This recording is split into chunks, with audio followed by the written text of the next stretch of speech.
ಭಾರತ ತೊರೆಯುವುದಕ್ಕೆ ಪಾಕ್ ಪ್ರಜೆಗಳಿಗೆ ಕಟ್ಟಾಜ್ಞೆಯನ್ನು ಹೊರಡಿಸಲಾಗಿದೆ. ಭಾರತದಿಂದ ಪಾಕ್ ನಾಗರಿಕರಿಗೆ ಗೇಟ್ ಪಾಸ್ ಸಿಗ್ತಾ ಇದೆ. ಪಾಕಿಸ್ತಾನ ಪ್ರಜೆಗಳಿಗೆ ಗಡಿಪಾರು ಆದೇಶವನ್ನು ಹೊರಡಿಸಲಾಗಿತ್ತು. ಅದರಂತೆ ಪಾಕಿಸ್ತಾನಕ್ಕೆ ಮರಳಿದ್ದಾರೆ 229 ಪ್ರಜೆಗಳು. ವಾಘಾ ಗಡಿ ಮುಖಾಂತರವಾಗಿ ಪಾಕಿಸ್ತಾನಕ್ಕೆ ಪ್ರವೇಶವನ್ನು ಮಾಡಲಾಗಿದೆ. ಇನ್ನು ಪಾಕ್ನಿಂದ 286 ಭಾರತೀಯರು ನಮ್ಮಲ್ಲಿಗೆ ವಾಪಸ್ ಬಂದಿದ್ದಾರೆ, ತವರಿಗೆ ವಾಪಸ್ ಆಗಿದ್ದಾರೆ. ನಾಳೆ ಒಳಗೂ ಡೆಡ್ಲೈನ್ ಅನ್ನು ಕೊಡಲಾಗಿತ್ತು. ಏಪ್ರಿಲ್ 27 ಒಳಗೆ ನಿಮ್ಮ ಜಾಗಕ್ಕೆ ನೀವು ಹೋಗ್ಬಿಡಿ ಅನ್ನುವಂಥ ಸೂಚನೆಯನ್ನ ಕೊಡಲಾಗಿತ್ತು. ಅದರಂತೆಯೇ ಭಾರತವನ್ನ ತೊರೆದಿದ್ದಾರೆ ಪಾಕಿಸ್ತಾನದ ಪ್ರಜೆಗಳು.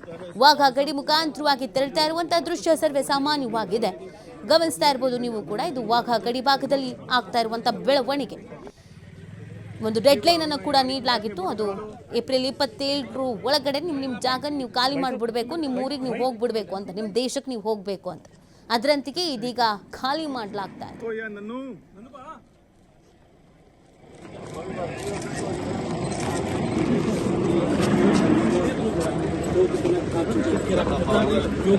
जिस तरह धर्म के जात कुछ के गोलियां जड़ियां चलाई गई हैं, अपने आप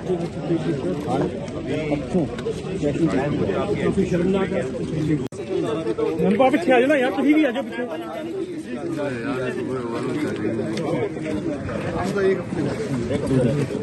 तो आप कैसे देखते हैं डिप्लोमेटिक हुआ है भारत ने लिया?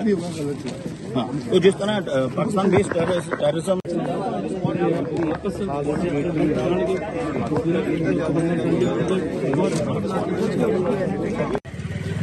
कट्ठे बुला लो ना यार, कट्ठे फोटो करा लो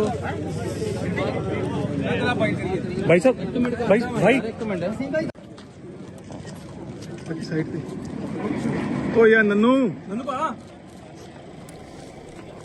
ಎಸ್ ನೋಡಿ, ಪಾಕಿಸ್ತಾನದ ಪ್ರಜೆಗಳು ಪಾಕಿಸ್ತಾನಕ್ಕೆ ಮರಳುತ್ತಾ ಇರುವಂಥ ದೃಶ್ಯಗಳು ಇದು. ಯಾವಾಗ ಈ ಒಂದು ಅಟ್ಯಾಕ್ ಆಯಿತೋ, ಅಟ್ಯಾಕ್ ಆಗ್ತಾ ಇದ್ದ ಹಾಗೆಯೇ ಕೆಲವು ನಿರ್ಣಯಗಳನ್ನು ಭಾರತ ತೆಗೆದುಕೊಳ್ಳುತ್ತೆ.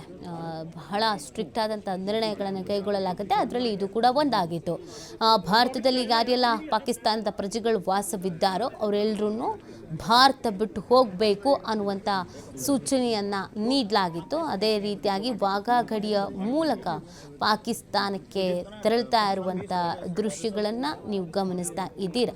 286 ಭಾರತೀಯರು ಭಾರತಕ್ಕೆ ವಾಪಸ್ ಬಂದಿದ್ದಾರೆ ಪಾಕಿಸ್ತಾನದಿಂದ. ಪಾಕಿಸ್ತಾನದಲ್ಲಿದ್ದಂಥ ಭಾರತೀಯರು ಕೂಡ ಭಾರತಕ್ಕೆ ವಾಪಸ್ ಬಂದಿರೋದು. ಯಾಕಂದರೆ ಇಲ್ಲಿ ಅನೌನ್ಸ್ ಮಾಡಿದಂಥ 24 ಗಂಟೆ ಒಳಗೆ ಪಾಕಿಸ್ತಾನ ಕೂಡ ಈ ಅನೌನ್ಸ್ಮೆಂಟ್ ಮಾಡುತ್ತೆ, ಪಾಕಿಸ್ತಾನದಲ್ಲಿರುವಂಥ ಭಾರತೀಯರು ಅವ್ರ ದೇಶಕ್ಕೆ ಹೋಗಬೇಕು ಅಂತ. ಅದೇ ರೀತಿಯಾಗಿ ಪಾಕಿಸ್ತಾನದಲ್ಲಿದ್ದಂಥ ಭಾರತೀಯರು ಈಗ ಭಾರತಕ್ಕೆ ವಾಪಸ್ ಬಂದಿರೋದು. ಇನ್ನೊಂದು ಕಡೆಯಲ್ಲಿ ಭಾರತದಲ್ಲಿ ಇದ್ದಂಥ ಪಾಕಿಸ್ತಾನದ ಪ್ರಜೆಗಳು ಯಾರಿಗಾರಿದ್ರು ಅವ್ರುಗಳು ಕೂಡ ವಾಪಸ್ಸಾಗಿದ್ದಾರೆ. ಇದರಲ್ಲಿ ನಮ್ಮ ಕರ್ನಾಟಕದವರು ಕೂಡ ಅನೇಕರು ಇದ್ದಾರೆ.